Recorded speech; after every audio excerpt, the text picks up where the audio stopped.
Bonjour à tous et bienvenue dans ce nouvel épisode de We Are New York. Alors aujourd'hui, j'ai un invité très très particulier. La plupart d'entre vous vont être surpris, mais pour moi, c'est pas une surprise et c'est un grand honneur de t'avoir avec moi aujourd'hui. Je reçois Blaise Matuidi. Salut Blaise, Salut, comment ça va? ça va bien sous le beau temps de Miami, donc on est gâté.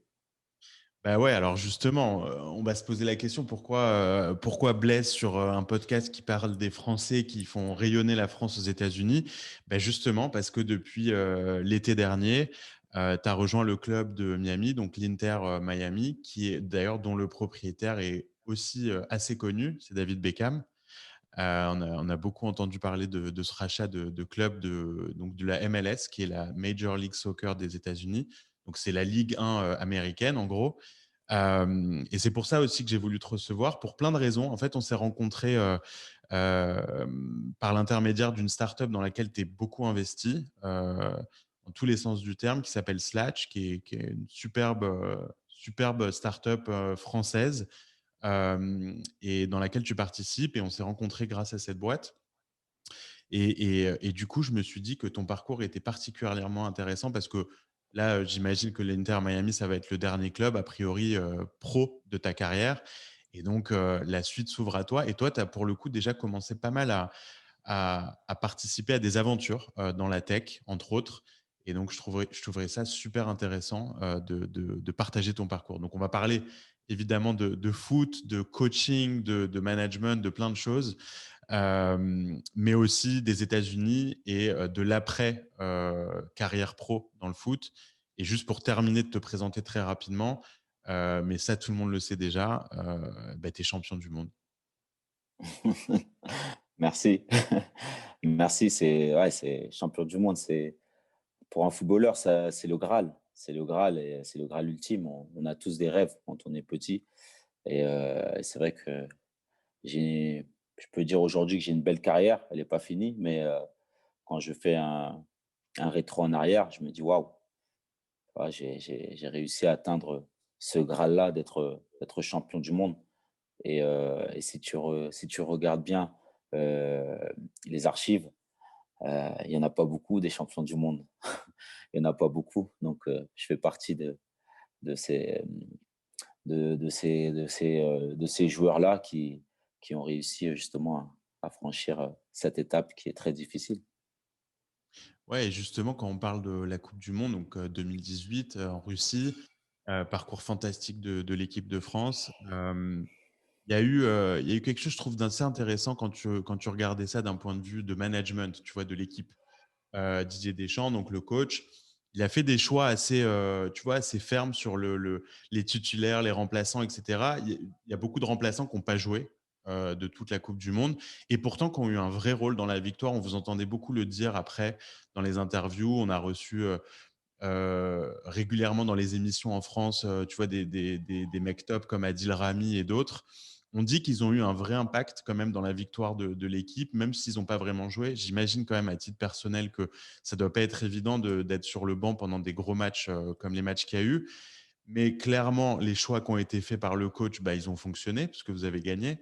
Comment, toi qui étais principalement titulaire dans la majorité des matchs, si mes souvenirs sont bons, à part, je crois, un match, non, où il y a Le juste un match. premier, Ouais, le premier. le premier, puis après j'ai loupé. Non, le premier, le troisième parce que il a fait un peu tourner et puis j'ai loupé le quart de finale parce que j'étais suspendu. Ouais, exactement. Ouais, je me rappelle de ça et je me rappelle aussi de ton retour dans le match suivant.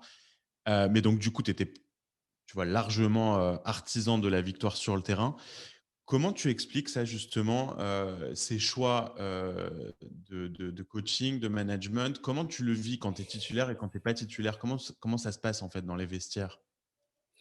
Ouais, c'est sûr que c'est pas évident à gérer, déjà pour un entraîneur parce que, lui, il doit gérer un groupe. Alors, quand l'entraîneur dit, que les remplaçants sont tout aussi, importants que les titulaires, c'est dur à entendre pour un joueur, mais, ça a tout son sens, en fait et on l'a très bien vu à la coupe du monde et moi, c'est vrai que personnellement, quand ça m'arrive, bah, c'est as l'impression, quand tu es remplaçant, tu as l'impression d'être seul au monde en vrai. Mais ce n'est pas le cas. Il faut réussir justement à passer au-delà de tout ça et se dire que je vais aider mes coéquipiers et si le coach fait appel à moi, ben, il faudra que je réponde présent.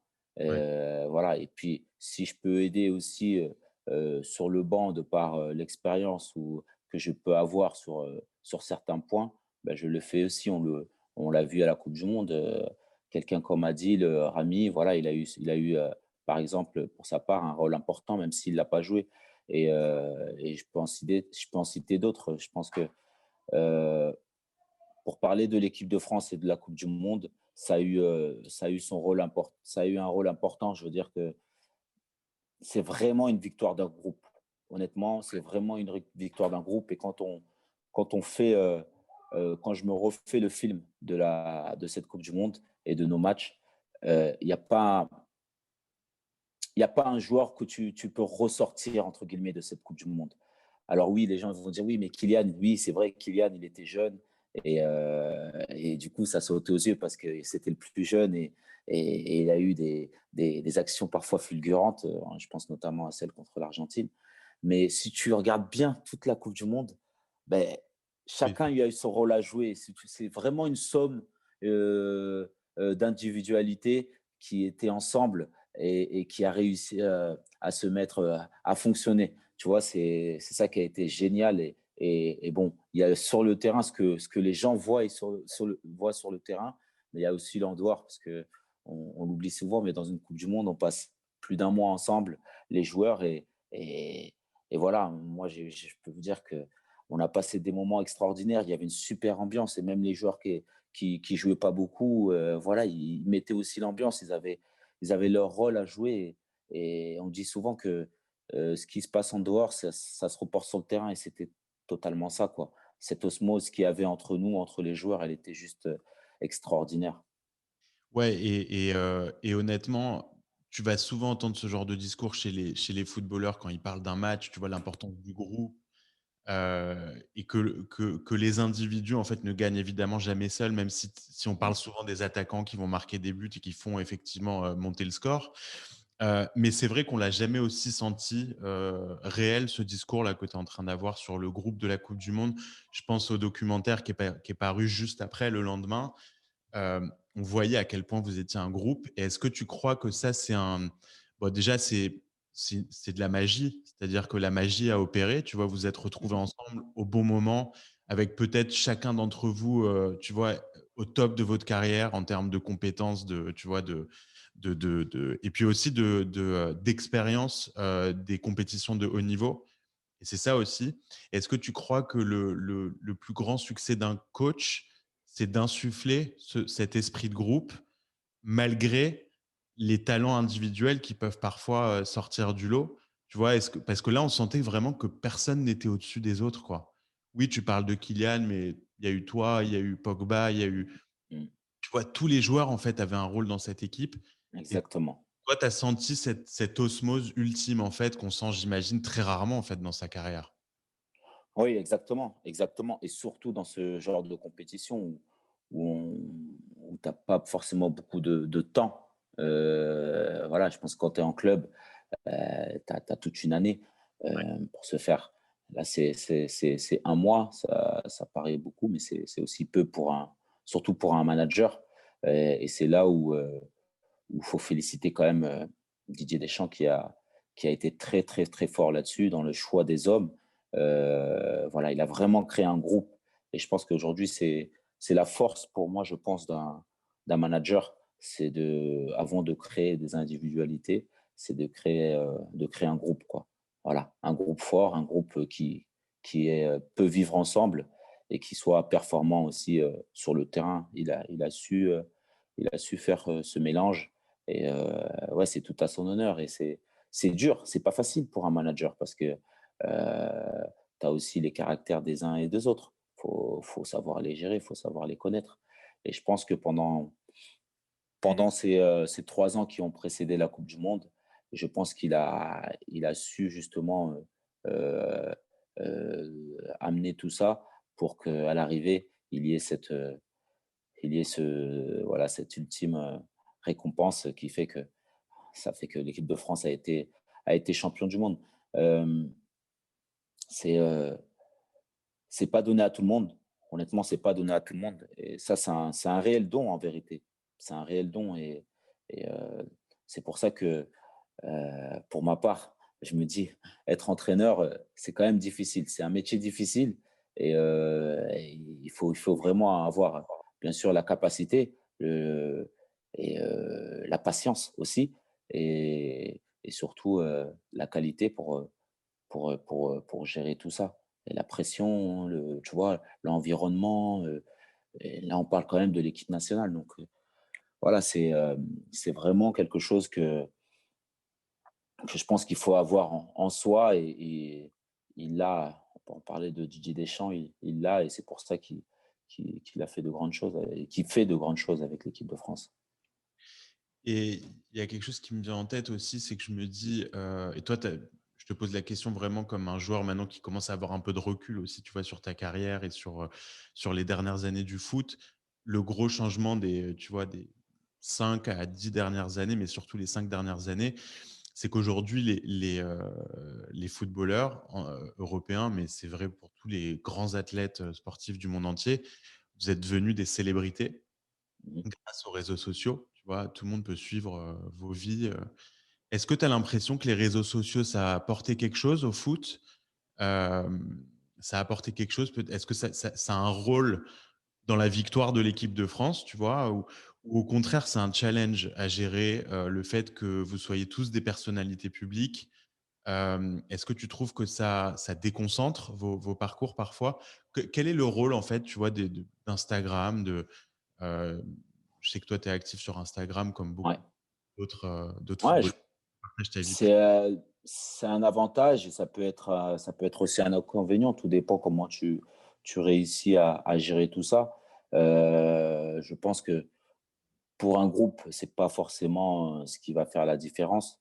Voilà, nous, on est plus qu'on se focus sur ce qu'on fait sur le terrain et puis sur ce qu'on est capable euh, de se dire aussi en dehors et comment on gère notre vie personnelle et professionnelle. Parce que pour moi, faut savoir allier les deux. Mais non, les réseaux, après, c'est surtout ce lien qu'on peut avoir avec, bien sûr, avec les personnes qui nous suivent, qui nous aiment. Et ça, je pense que c'est tout aussi important parce que je pense que quand on a, quand on a fait du foot, nous aussi, quand on a débuté, pardon, notre carrière, nous aussi, on a rêvé quand on était petit.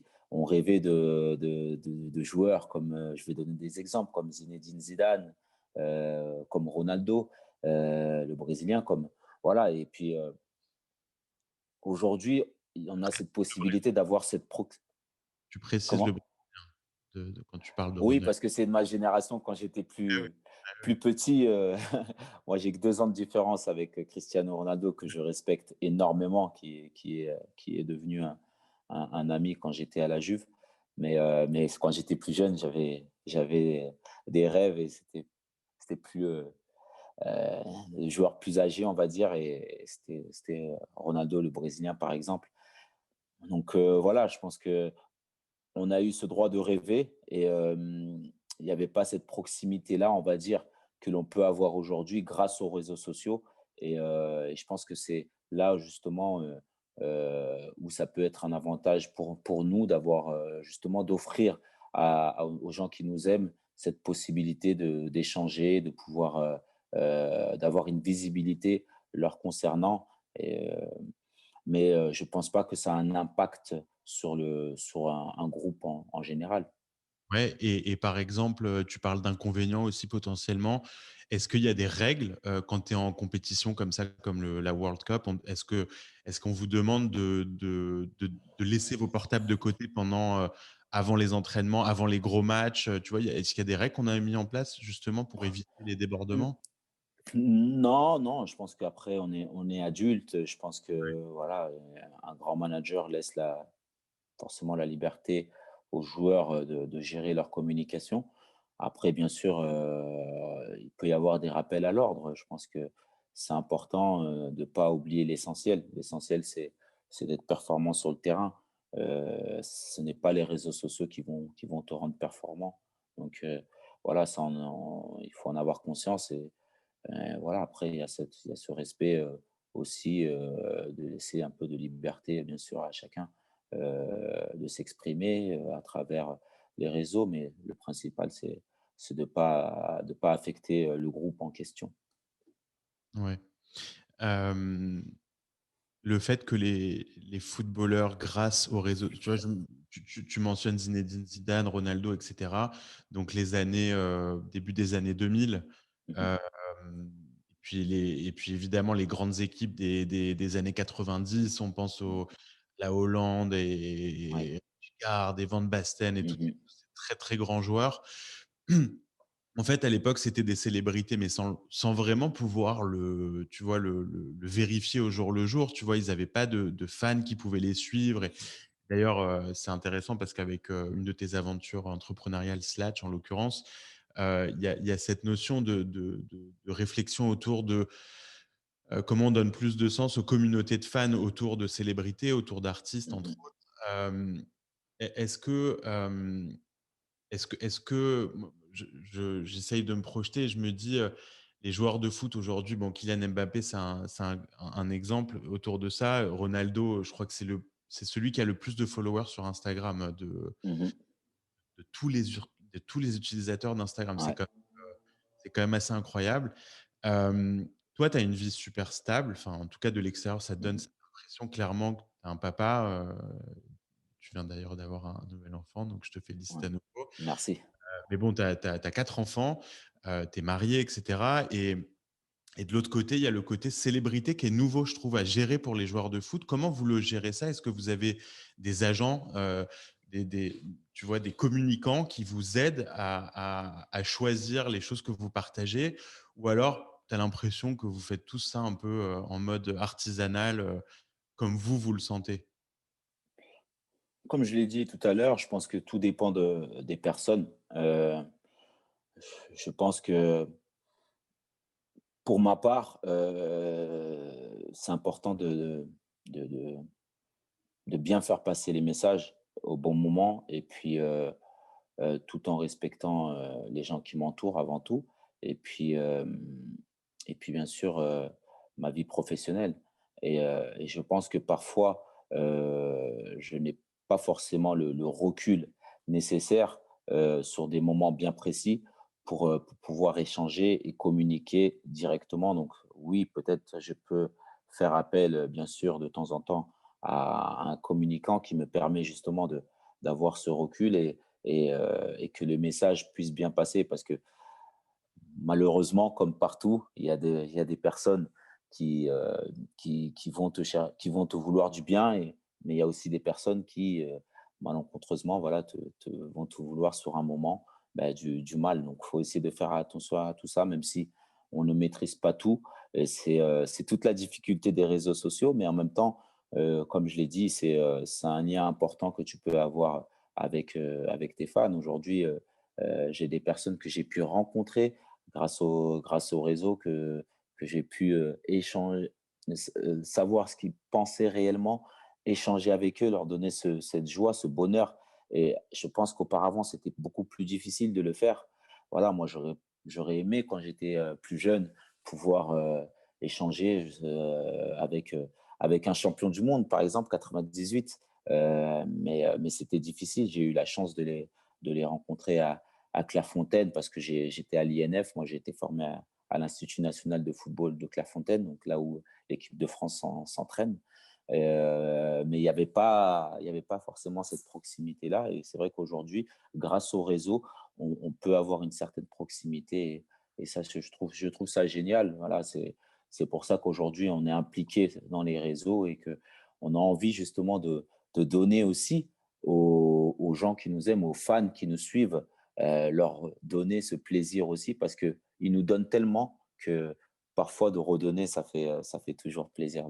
Ça me fait, quand je dis ça, ça me fait penser aussi à mon association parce que j'ai mon association qui, voilà, qui est de donner et redonner le sourire aux jeunes enfants. Voilà, donc ouais, c'est un peu ma pensée, ma philosophie, ma vision. Et comment elle s'appelle ton association? Comme ça, tout le monde peut Les aller. tremplins, les tremplins Blaise Matuidi.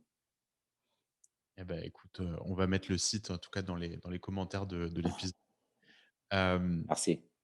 donc, bon, bah, déjà, on a parlé de champion du monde, on a parlé un peu de toutes ces choses-là, mais j'aimerais juste qu'on commence, tu vois, plus tôt dans ta carrière, quand tu deviens, footballeur professionnel. Ouais.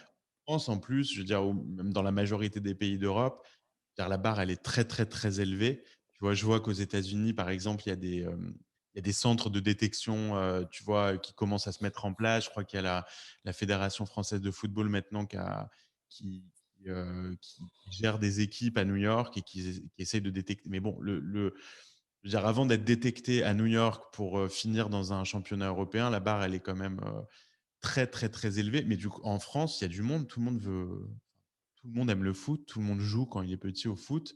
Il y a beaucoup. Euh, Comment toi, cette envie, elle est née? Est-ce que très vite, tu t'es dit que tu allais en faire ton métier, que tu allais devenir professionnel?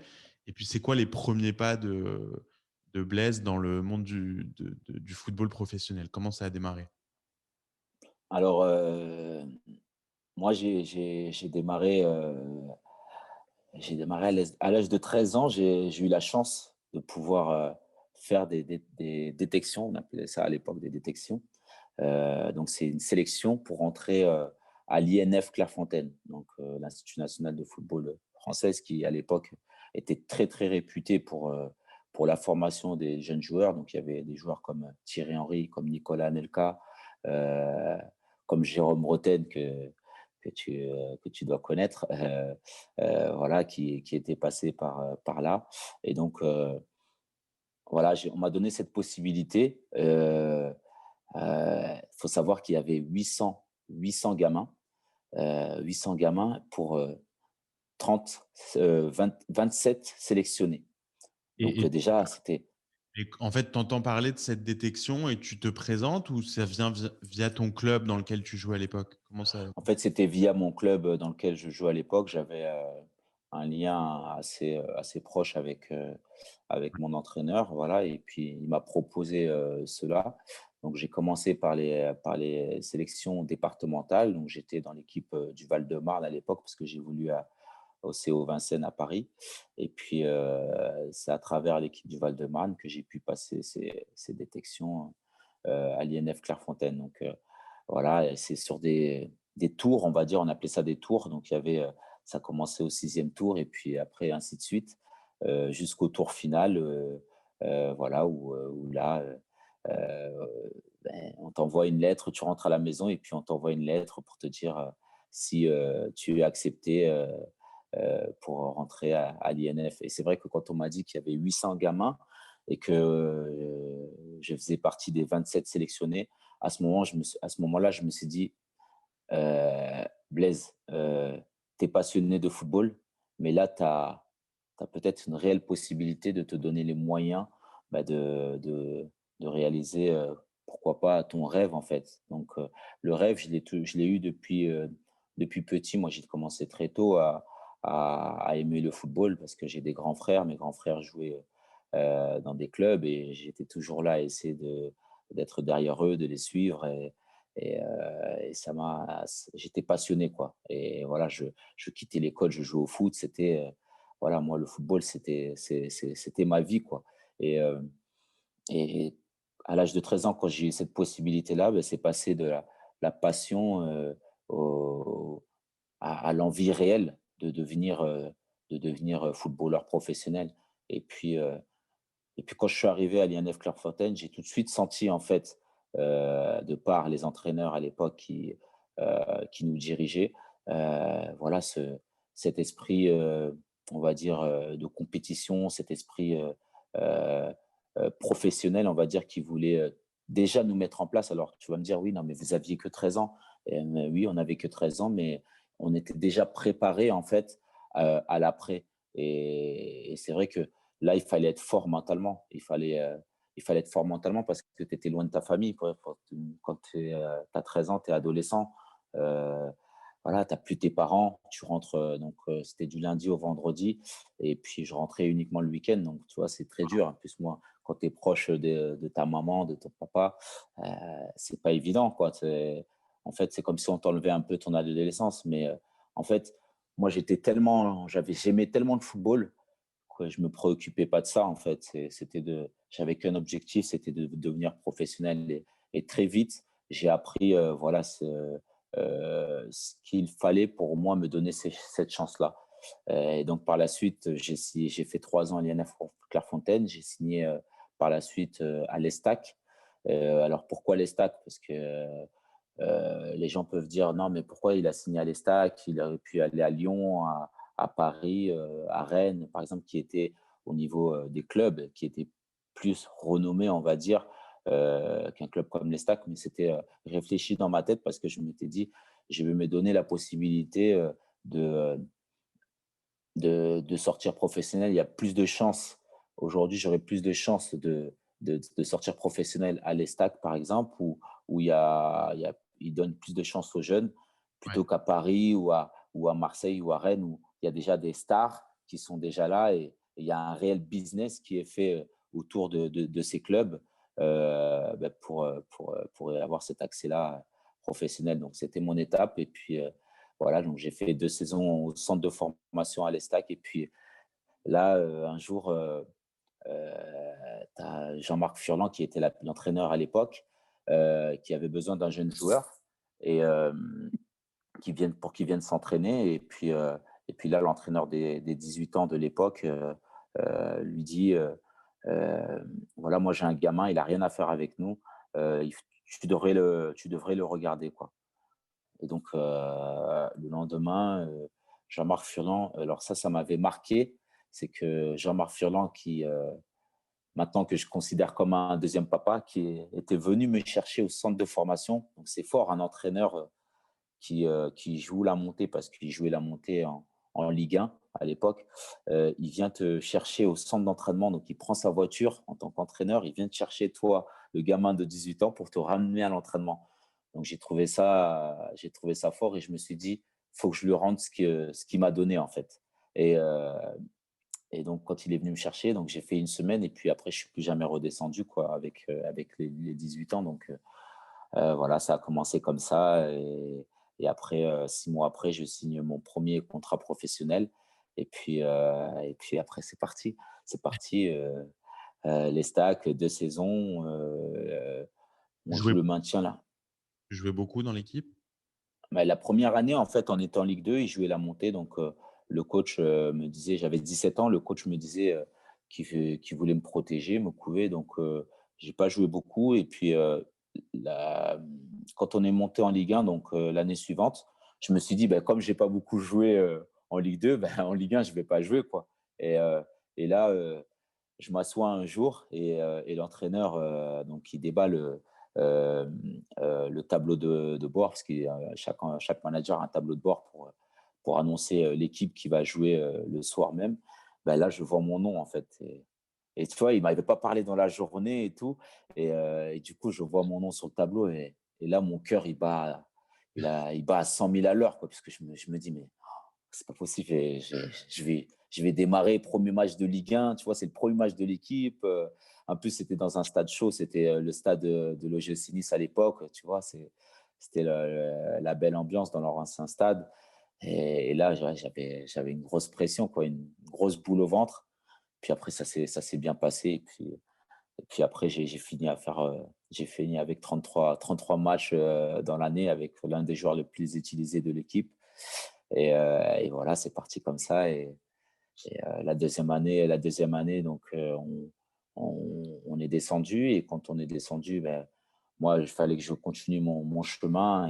Et il y a Saint-Etienne qui s'est manifesté avec d'autres clubs. Mais voilà, c'était pour moi l'étape suivante pour construire ma carrière. C'était de passer par un club entre guillemets intermédiaire sans manquer de respect à Saint-Etienne parce qu'à l'époque, bien sûr, on connaît tous l'histoire des Verts de Saint-Etienne. Voilà, l'époque Platini. Voilà, il y a une grande histoire autour de Saint-Etienne et j'ai eu la chance de signer dans ce club-là. J'y ai passé 4 ans Et c'est dans ce club-là que j'ai découvert l'équipe de France et ma première sélection avec Saint-Étienne. Et puis, donc après ces 4 années, j'ai signé et j'ai réalisé mon deuxième grand rêve de signer au Paris Saint-Germain, qui était mon club de cœur. Alors juste avant de parler du Paris Saint-Germain, parce qu'on va en parler quand même, je suis un grand fan. Hem, Ce qui est intéressant dans ce que tu as raconté pour, Troyes, donc ton premier club professionnel, la première saison, du coup, tu joues pas trop, parce que tu es nouveau, parce que l'entraîneur voulait te protéger et cetera. Ouais, et puis, en fait, tu as eu la chance de tomber sur un entraîneur qui croyait vachement en toi et qui t'a fait jouer dès que vous êtes passé en Ligue 1. Mais du coup, tu as pas le sentiment qu'il y a quand même beaucoup de chance au début de la carrière de beaucoup de joueurs professionnels qui est, tu vois, en fait, on t'a jamais donné ta chance ou alors le peu de fois où tu as joué, où tu es rentré peut-être à la 75e minute, bah, tu pas eu assez de temps pour t'exprimer et donc du coup, tu passes à côté de ta carrière. Est-ce que tu as l'impression qu'il y a beaucoup de joueurs comme ça qui ratent le coche parce qu'ils sont mal tombés, qu'ils ont mal choisi leur club? Ouais, il y a un peu de tout. C'est pour ça que je t'ai énuméré, le club dans lequel, je suis passé, lequel j'ai choisi en fait, parce que Ouais, ça a été réellement un choix de ma part, en fait. Je pense que, si j'aurais choisi, Lyon, parce que j'avais la possibilité d'aller à Lyon, je ne sais pas si j'aurais fait, cette carrière. Parce que, ouais. Lyon de l'époque, voilà, c'était les grandes stars, voilà, c'était l'équipe qui gagnait, tous les titres je ne sais pas s'ils m'auraient donné cette chance-là. Hem Ouais, J'avais pas forcé à cet âge-là, j'avais pas forcément le niveau de de ces grands joueurs-là, donc voilà et puis quand on parle de chance, quand je te dis que l'entraîneur vient me chercher et qui me donne en fait, il me donne une opportunité, en fait. Mais si dans la semaine, bah, qui arrive, je saisis pas cette chance parce que c'est une chance, en fait, qu'on me donne. Parce que l'entraîneur a besoin d'un joueur à ce moment-là, tu vois? Donc ça c'est chanceux de se dire qu'à ce moment-là, l'entraîneur a besoin d'un joueur pour une semaine. Mais si dans cette semaine-là, ben moi, ouais. j'arrive pas à saisir cette chance, heu, bah, c'est foutu, quoi. Et bien sûr qu'il y a une part des chances et bien sûr que j'étais conscient que, voilà, cette chance-là, elle était tombée sur moi et que je me suis dit à ce moment-là: «Blaise, saisis ta chance, quoi. Donne tout sur le terrain, tu as 1 semaine pour prouver» et voilà et ça a été ça continuellement tout au long de la 1re saison, même si je jouais pas beaucoup. Bah, chaque entraînement, il fallait que je me donne plus que les autres. Il y avait des plus anciens, mais il fallait que entre guillemets, «je leur marche dessus», tu vois? Voilà, c'était comme ça, c'était mon esprit et c'est ce que j'essaye aussi aujourd'hui de transmettre aux plus jeunes parce que, heu, on se rend compte que, lorsqu'on est jeune, on a soit cette timidité ou soit cette prétention de se dire: «On est meilleur que les autres». Mais il faut faire plus. Quand tu es jeune, il faut faire plus que les autres. Parce que les autres, entre guillemets, ils ont déjà prouvé. Toi, tu as tout à prouver, en fait. Et moi, c'était mon esprit. C'était de prouver que j'étais meilleur que le plus ancien, tu vois? Et pour ça, il fallait que je me batte tous les jours. Il fallait que je fasse plus que lui. Et je pense que c'est ce qui a fait que j'ai pu franchir, étape par étape les obstacles qui s'offraient à moi.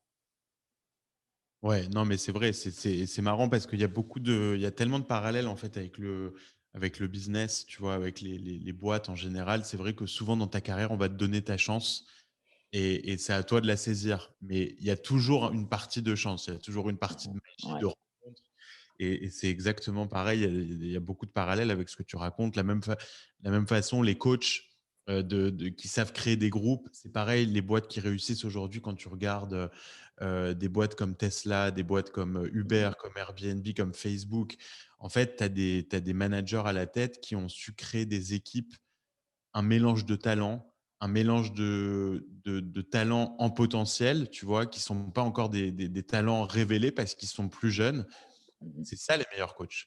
Et donc, en fait, quand tu es un footballeur comme toi, hem, il faut savoir tomber sur les bons coachs. Ce qui est intéressant, c'est que tu as fait le choix de 3 au début de ta carrière, alors que peut-être que la majorité des autres joueurs de ta génération aurait été chercher les étoiles, quoi, tu vois? «Ah ben je Mmh. peux aller au PSG, je vais au PSG, dès mon» et en fait, ça aurait été probablement un mauvais choix de carrière. Tu aurais pas eu la même carrière après.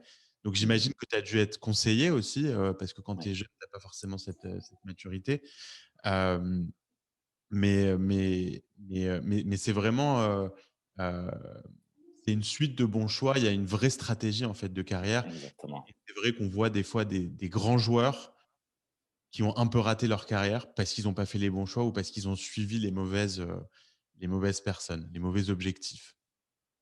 Oui, c'est exactement ça, c'est exactement ça. Je pense que, quand je refais, ma carrière, j'ai été on peut dire que oui, que j'ai été stratégique et et ouais, pour moi, c'était important de pas griller les étapes, mais c'est aussi grâce au conseil de mon père aussi, qui a fait beaucoup et de mes conseils à ce moment-là, qui ont été très bons aussi et voilà, ça m'a permis de faire la carrière que j'ai pu faire aujourd'hui.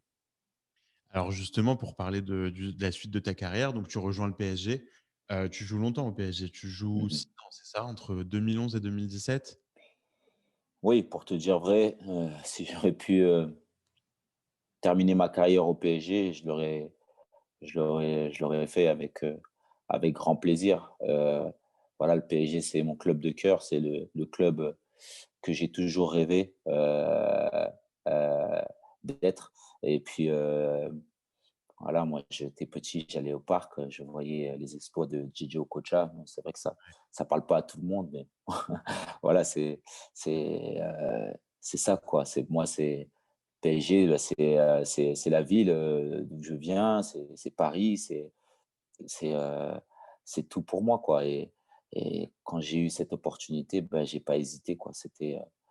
Et puis c'est arrivé à un moment où, le club était racheté et où, le club voulait franchir un réel palier et devenir une de une des, de ces sociétés les plus grandes dans le monde donc voilà, je suis vraiment arrivé au bon moment et puis, c'est pareil, comme on dit, c'est un peu de chance aussi et puis à ce moment-là, il faut aussi saisir sa chance parce qu'il y a des grands joueurs qui arrivent et là, pareil, il faut démontrer et chaque 6 mois, tu vois, tu avais du renouveau, voilà, le club se cherchait un peu donc il fallait, rajouter, bah, du talent, voilà, des joueurs d'expérience qui ont évolué dans des très grands clubs et ben là, la concurrence, heu voilà, se renforce de plus en plus et là, il faut être fort.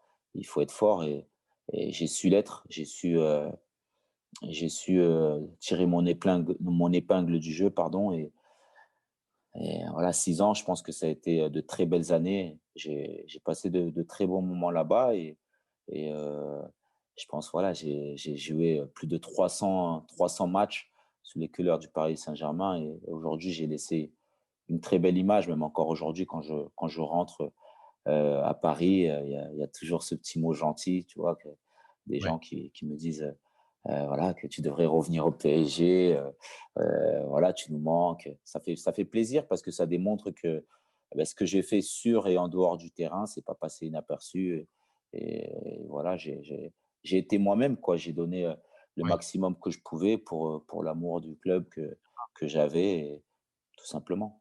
C'est rare et ça s'est vu et je te le disais avant qu'on commence à enregistrer, mais j'étais au Parc des Princes, le jour, de tes adieux au Parc des Princes, donc août ou début septembre 2017. C'était le premier match de Neymar, au parc. C'était un grand match contre Toulouse. Je m'en rappellerai longtemps, je pense, avec des très, très beaux buts, 6-2. Et j'avais été et ils ont démarré le match, par un hommage, à toi. Donc tu étais arrivé sur la pelouse et il y a eu vraiment un entrain dans le Parc des Princes, c'était incroyable. Je crois que c'était la deuxième fois où j'allais au Parc des Princes en plus, parce que j'habite pas à Paris. Heu et tu as laissé une empreinte finalement que peu de joueurs laissent dans leur club. Parce qu'au moment où tu pars, bon, bah, tu pars, les gens passent à autre chose, les supporters passent à autre chose, ou ils t'en veulent souvent parce que tu vas dans des clubs concurrents ou autres. Toi, tu es parti à la Juve, et comme tu le dis, c'est vrai, tu as laissé une vraie empreinte parce que tu y as mis ton cœur, parce que tu étais un vrai fan du PSG finalement. C'est rare, de rejoindre un club dont on est aussi fan, quoi. Ouais, c'est rare et comme je t'ai dit, ça a été une chance pour moi et j'avais envie de de leur rendre en fait, entre guillemets, que ça soit aux dirigeants qui m'ont fait confiance, à l'entraîneur qui m'a fait confiance et même si j'en ai vu des entraîneurs passer, voilà, c'était toujours, voilà, leur rendre la confiance qu'ils pouvaient me donner et surtout ce club-là que j'ai toujours admiré en fait et voilà, c'est mon cœur qui a toujours parlé pour ce club et c'est pour ça que je donnais tout, toujours tout à chaque match. Et bah, la grande question que j'ai pour toi, c'est est-ce qu'ils vont la gagner cette Champions League-là, à un moment? PSG, tu crois qu'ils là, ils ont la bonne équipe pour la gagner? Ouais, j'espère bien, oui. Ils sont pas passés loin l'année dernière. Ils ont l'équipe, ils ont des joueurs de de talent. Après, on sait que gagner Ligue des Champions, c'est pas donné à tout le monde et on sait qu'il faut des années, on le répète. Mais je suis persuadé qu'ils vont réaliser leurs rêves et puis ils ont un président qui se donne les moyens, qui est très attaché à la ville, au club et j'aimerais par rapport à ça justement qu'il puisse gagner cette Ligue des Champions et réaliser lui aussi son rêve. Ah bah, c'est tout ce qu'on leur souhaite, et quand tu pars à la Juve, du coup, donc tu passes 3 ans à la Juventus, qui est aujourd'hui aussi un des tout meilleurs clubs européens. Superbe équipe, bon, Ronaldo qui continue à s'éclater sur le terrain et puis la plus jeune génération des Dybala et cetera. Tu t'es épanoui là-bas en Italie? Parce que pour toi, c'est du coup la première fois où tu vas jouer dans un club étranger. Même à titre personnel, bah, j'imagine que tu arrives, tu parles pas la langue. Comment ça marche ça, que tu vois l'acculturation à un nouveau pays? Tu es jeune, j'imagine que tu pas eu le temps de faire beaucoup d'études pour apprendre, les langues étrangères. Heu, Ton langage, c'est le foot et tu arrives là-bas, est-ce que ça suffit finalement de parler le langage du foot? Comment ça se passe? Est-ce que tu as eu une période un peu d'adaptation, même avec ta Oui, famille? bien sûr, on a eu une période d'adaptation. Je pense que c'est jamais évident. Pour moi, ça a été un grand challenge, on va dire, de passer, de changer de pays déjà et de venir jouer, dans un grand club comme la Juve où voilà, il y a une grande rigueur et voilà, les Italiens, ils sont réputés pour ça et j'ai eu cette chance-là de connaître un club qui, qui a une grande réputation, de par leur travail, de par leur rigueur et puis un club qui a des valeurs et quand on parle de valeurs, voilà, quand on est en Italie, quand on est dans le vestiaire de la Juve, il faut savoir parler italien avant tout et donc il a fallu s'adapter et bien sûr que ça a été une étape, au début qui était bien sûr, compliquée, mais j'ai dû, m'adapter et je pense que ça s'est bien passé par la suite et ça a été une grande expérience pour moi de vie personnelle, mais même pour ma famille parce que voilà, j'ai des enfants aussi et puis ça leur permettait d'apprendre les langues et par la suite, c'est pour ça qu'on peut faire aussi le lien avec Slatch parce que j'ai appris, que ce soit à Paris et à la Juve, à côtoyer des vestiaires où voilà, on parlait des langues différentes et il fallait réussir un peu à s'adapter et c'est pour ça que quand Slatch euh, est venu m'approcher entre guillemets, bah, j'ai tout de suite pensé et réfléchi de par ce que j'ai pu vivre tout au long de ma carrière, notamment à Paris et à la Juve, que c'était un élément important dans la vie d'une personne et je le vois avec mes enfants, je l'ai vécu moi-même et voilà, c'est toujours enrichissant de s'ouvrir et moi, c'est ce que j'aime, quoi. J'aime être, j'aime m'ouvrir aux gens, j'aime avoir cette relation de proximité, avec les gens et c'est vrai que quand ça parfois cette barrière de langue, ben, ça peut parfois, être un frein moi j'ai réussi à m'adapter, voilà, dans ce club et j'ai passé honnêtement trois très belles années. Ça a été des années, franchement, heu, magnifiques parce que j'ai découvert, comme je l'ai dit, j'ai découvert une nouvelle culture, des gens qui étaient vraiment des passionnés de football parce que c'est vrai que là-bas, le sport qui prédomine avant tout, c'est le football et voilà un club qui m'a appris la rigueur, le travail, le sérieux et ça m'a beaucoup aidé, je pense même pour la suite, même pour mon après-carrière. Je pense que c'était une étape importante pour moi. Est-ce que tu as eu le choix avec d'autres pays, d'autres clubs en Espagne, en Angleterre ou c'était, c'était clair que tu allais aller à la Juve? Il y avait déjà des Pour moi, relations? c'est pour moi, c'était clair, c'était clair. La Juve, voilà, on connaît son histoire. C'est un club, qui a plus de 100 ans d'existence. C'est un club qui a gagné des grands titres et où des grands joueurs sont passés.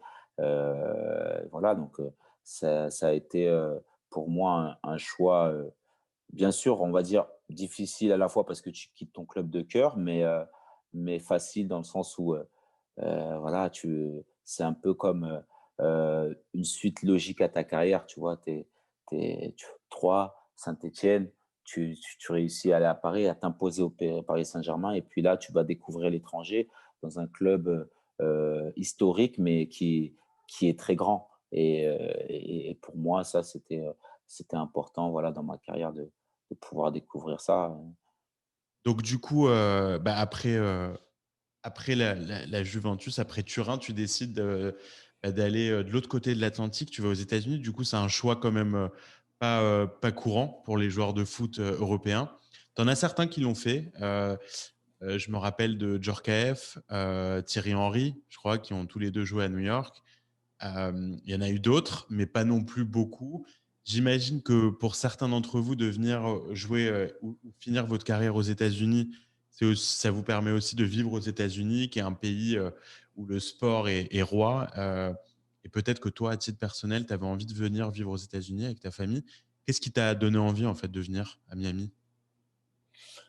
Écoute, pour moi, ça a été un choix très facile. Moi, je partais souvent en vacances aux États-Unis, donc durant ces dernières années, donc on a toujours été de grands amoureux, hem, des États-Unis, heu, ma femme, moi, mes enfants et c'est vrai que quand j'ai eu cette opportunité qui s'est offert à moi, bien sûr, j'ai eu cette réflexion, de me dire que tu vas quand même quitter un grand club comme la Juventus, pour aller en MLS, c'est un choix, c'est un choix de vie, mais c'est aussi un choix de carrière.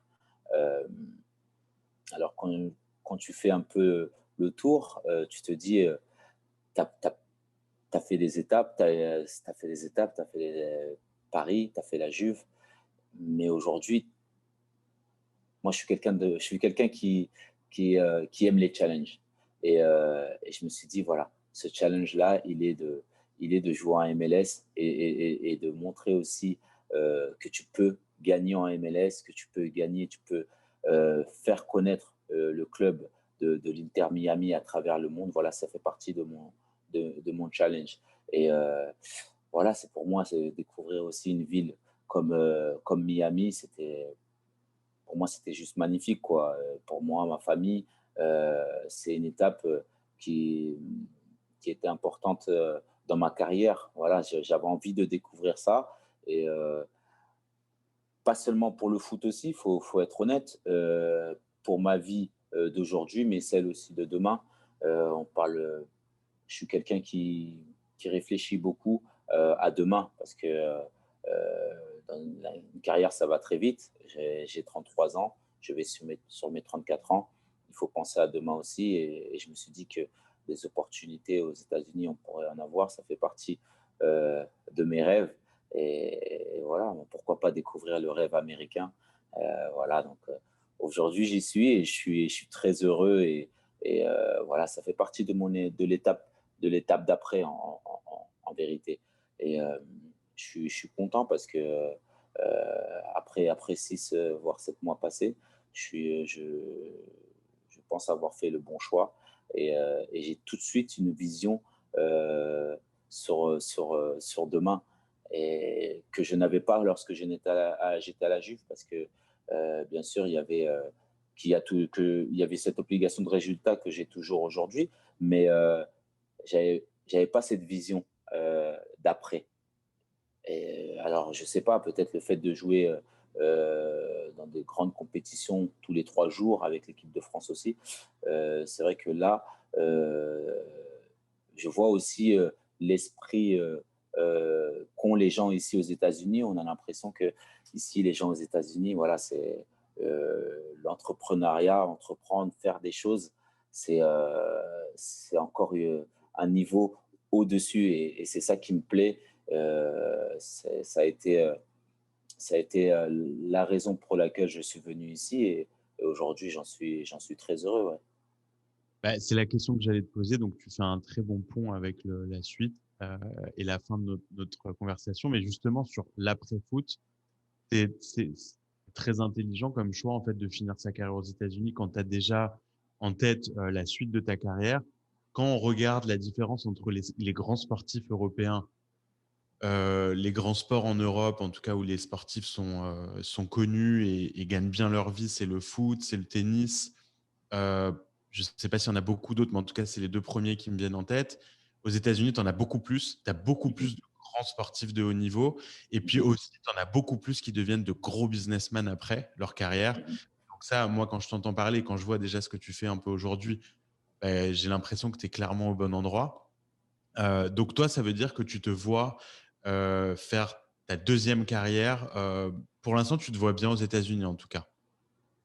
Oui, je me vois bien aux États-Unis. C'est encore trop tôt pour dire si je vais vivre ici, mais j'y pense. J'y pense réellement parce que je pense qu'ici, il y a tout pour réussir, que ce soit pour mes enfants, pour moi, ma femme.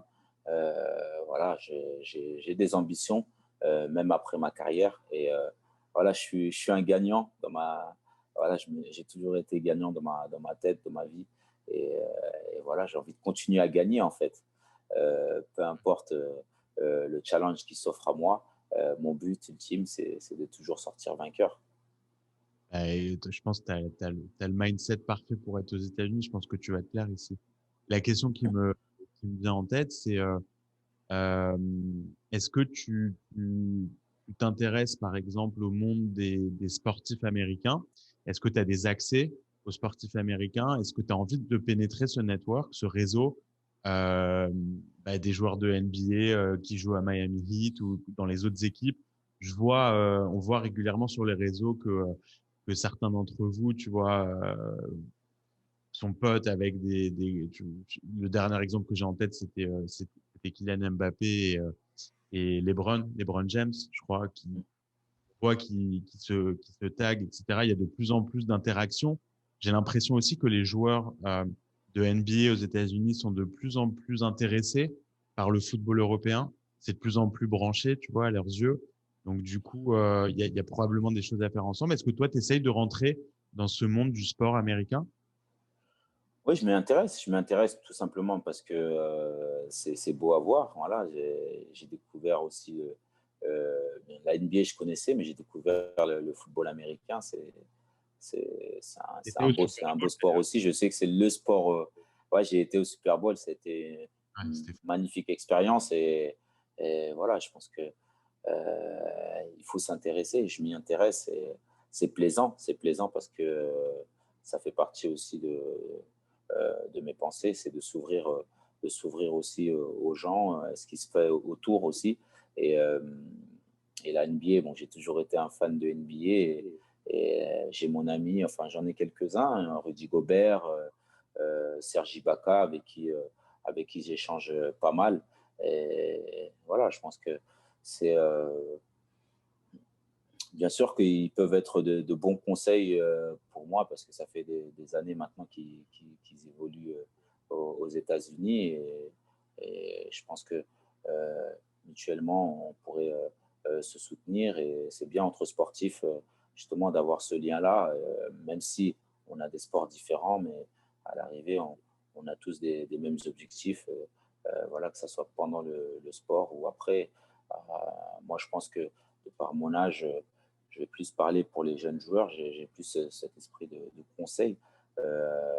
Voilà, aujourd'hui, je suis ambassadeur d'une société qui s'appelle First, d'Arkea, et c'est ça, justement, c'est sur la gestion des sportifs dans leur carrière, mais aussi dans l'après-carrière. Et je pense que ça me tient à cœur parce que justement, j'ai envie de transmettre ce que j'ai pu, moi, apprendre des plus anciens. Et voilà, je pense qu'une carrière, ça dure entre 10 et 15 ans, et derrière, il y a une vie. Et c'est pour ça que ce choix-là de venir aux États-Unis, il est stratégique. Ça revient à la carrière que j'ai pu faire jusqu'à présent. Voilà, c'est aussi une stratégie parce que voilà, je pense à demain, mais pourtant, je n'ai pas encore fini le football. Et bien sûr que j'ai envie de gagner en étant sportif. Comme je l'ai dit, je suis venu ici pour gagner avec mon club de MLS, et j'ai envie de gagner quand je vais passer de l'autre côté. Et donc, c'est ça qu'il faut réussir à transmettre aux plus jeunes, cet esprit d'entreprendre aussi, de pas laisser faire. Je pense que on est tellement, quand on est sportif, on est tellement concentré, on est tellement focus, et à juste titre, sur les résultats, sur les besoins que peut avoir l'équipe sur le moment.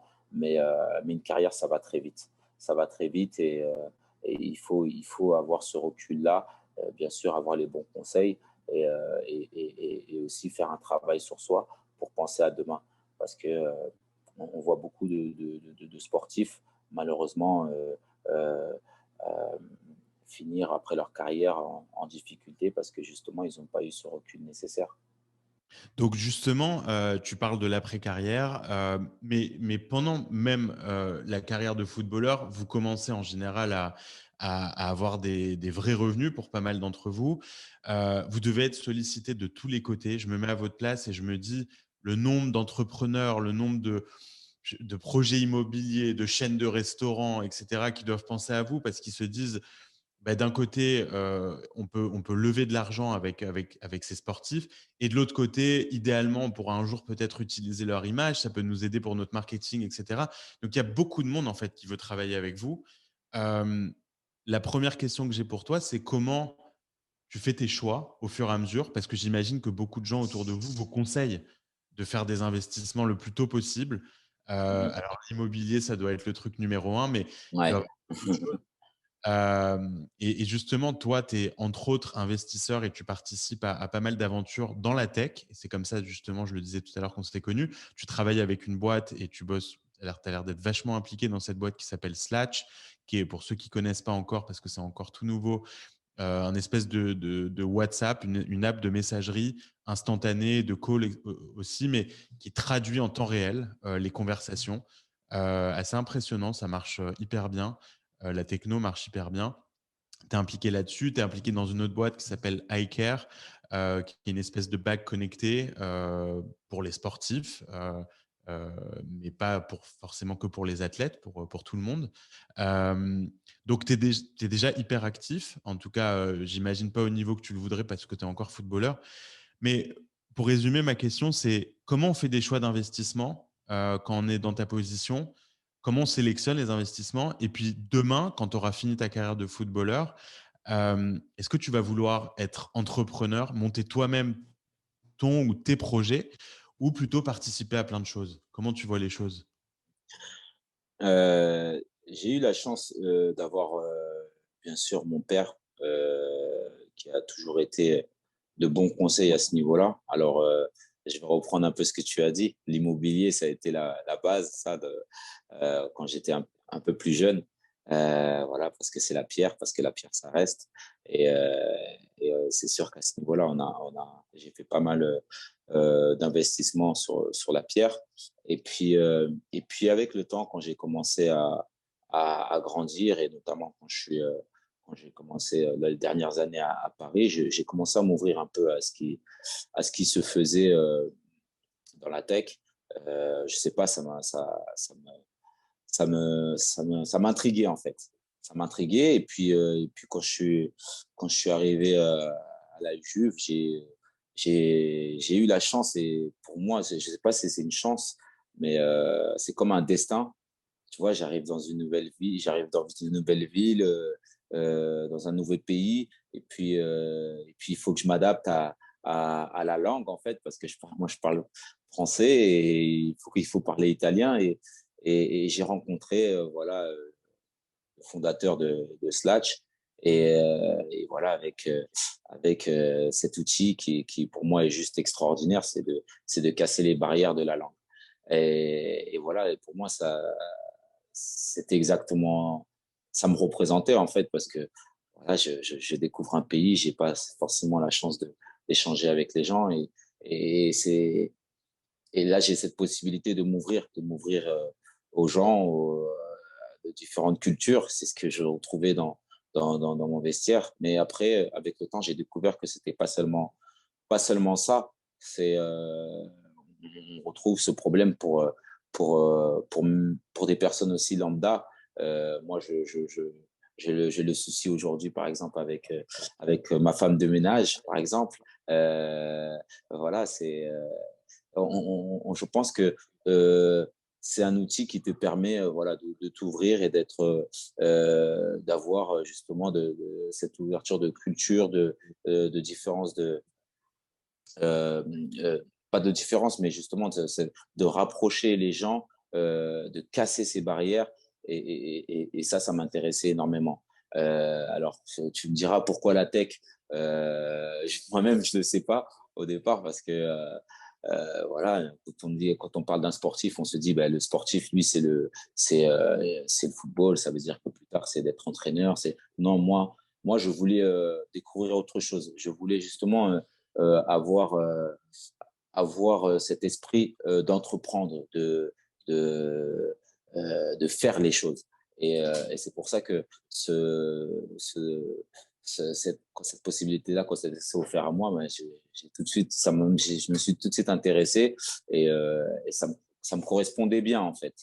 Voilà, moi c'est ce que je veux dans mon après dans mon après carrière. Je veux entreprendre, je veux, je dirais peut-être pas diriger, mais je veux surtout avoir une place importante euh, euh, dans le business, on va dire, entre guillemets. Et, euh, voilà, je sais pas, ça fait partie de mon esprit de challenger, tu vois, j'ai envie de me challenger voilà pourquoi je me suis lancé dans des investissements, voilà, de niveau tech, on parle de Slatch, on parle d'Iker qui est aussi la bague connectée, voilà, qui permet de faire beaucoup de choses, de prendre le train, d'aller dans le métro, de payer et d'ouvrir pourquoi pas une voiture. Donc c'est plein de choses comme ça qui font que ça parle de demain, ça parle du futur. Et moi, j'ai toujours pensé à demain. Quand je fais mon association, je pense aux enfants de demain. Voilà, quand je suis dans ces deux sociétés, je pense à demain, je pense au futur et ça me correspond en fait, tout simplement. Donc voilà, après, je suis un novice, je démarre tout juste, mais j'apprends avec le temps. Je pense qu'en ces dernières années, j'ai beaucoup appris et je vais continuer à apprendre. Et je pense que voilà pourquoi l'étape des États-Unis, c'est une très bonne étape pour moi. J'espère que très vite, ces deux sociétés vont arriver aux États-Unis parce qu'elles ont le potentiel et j'en suis sûr et certain que ça sera le cas. Et voilà, donc on travaille, on travaille jour et nuit. Et des fois, on me dit non, mais toi, tu restes sportif en fait. Bien sûr qu'il faut savoir faire la part des choses. Ma priorité numéro un, c'est de donner le maximum pour l'Inter Miami et de gagner des titres. Et parce que je suis footballeur, mais voilà, il faut penser à demain et ça commence maintenant. Et j'ai déjà commencé. Et voilà, aujourd'hui, je vis Iker, je vis Slatch, c'est comme ça. Et j'ai encore d'autres projets qui sont en cours. J'ai pas envie de parler de tout ça aujourd'hui parce que sinon ça pourra durer encore des heures. Mais voilà, je suis devenu un passionné, en fait. Je suis devenu un passionné euh, de ces investissements-là, du fait de pouvoir entreprendre et, euh, et d'avoir parfois mon mot à dire aussi pour l'évolution de ces sociétés. Et voilà, c'est, c'est excitant, comme on dit, et j'ai envie de continuer dans ce sens-là et j'espère apprendre encore et encore. C'est des étapes de vie et c'est ce que j'ai envie de transmettre, bien sûr, aux plus jeunes, ce que j'ai envie de transmettre à mes enfants et j'espère que ça va continuer ainsi. Bah, c'est marrant parce que quand je t'écoute, j'ai l'impression d'entendre parler un Américain, mais en français. C'est-à-dire que tu as l'ambition américaine qu'il faut. Tu vois, les Américains, ils parlent toujours de demain, d'opportunités, de perspectives. C'est ça qui fait que c'est un peuple qui produit en permanence de l'innovation et des nouvelles choses.